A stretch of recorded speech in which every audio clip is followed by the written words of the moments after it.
olóyè kólóyè tó bá dán ìdánkúdánwò níbi ìsìnkú mi yóò gba Ọlọ́run lọ́gàá, kódà yóò mọ̀ wípé òun tasì àgẹ̀rẹ̀. Ọba Adédàpọ̀ Tẹjuosho ló sọ bẹ́ẹ̀.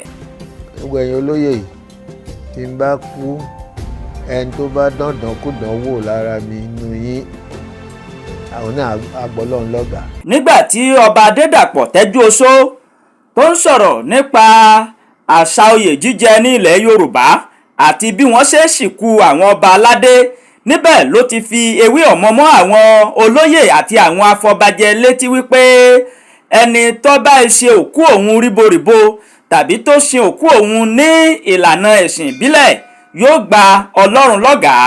Ọba Tẹjuosho ní èyí tó wọ́gi lé ìlànà sísin ọba aláyé ní ìlànà ẹ̀sìn ìbílẹ̀.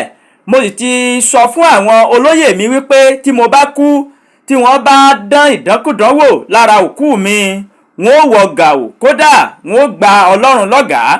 Gẹ́gẹ́ bí gbogbo wa ṣe mọ̀ wípé ní ilẹ̀ Yorùbá tí ọba bá kú, ó ní àwọn ìgbésẹ̀ kan tí wọ́n máa ń gbé láti sin ọba ní ìbámu pẹ̀lú ẹ̀sìn ìbílẹ̀ àti àṣà ilẹ̀ wa.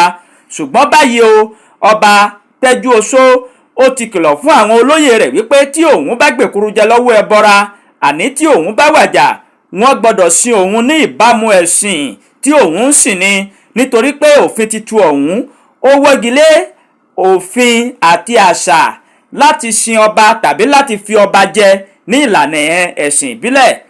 Ọba náà ṣàlàyé wípé òfin tuntun tó wà lóde yìí ó ti fi ààyè gba àwọn ọba tí wọ́n bá wàjà kí wọ́n ó sin wọ́n ní ìlànà ìbámu ẹ̀sìn tí wọ́n bá ń sìn, bóyá ẹ̀sìn kìrìsìtẹ́nì ni o àbí ẹ̀sìn mùsùlùmí.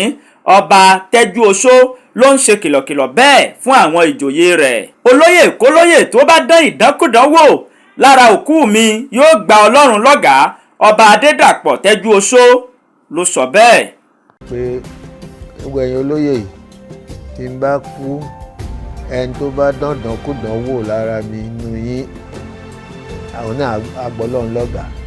wọ́n wá máa fọba jẹ, wọ́n á ṣe according to his belief or his religion. wọ́n wá dẹ̀ máa sìn, wọ́n á sìn according to his wishes or his religion, báwọn family bá ṣe gbé sílẹ̀. So ìyẹn dẹ̀ ti override gbogbo ohun tá à ń sọ nísìnyí. As a matter of fact, wọ́n ti criminalize ẹ̀ pé ẹni tí ọba bá kú tán gbé lọ sí kinní tán lọ bẹ̀rẹ̀ sí í ṣe oríṣiríṣi, wọ́n bá mú wọn náà fẹ́ wọn rárá. wọ́n dẹ̀ mọ̀ pé kò sẹ́ni tó máa fẹ́ ṣe yẹn mọ́. So we have now earned that liberty. God has granted us the wish.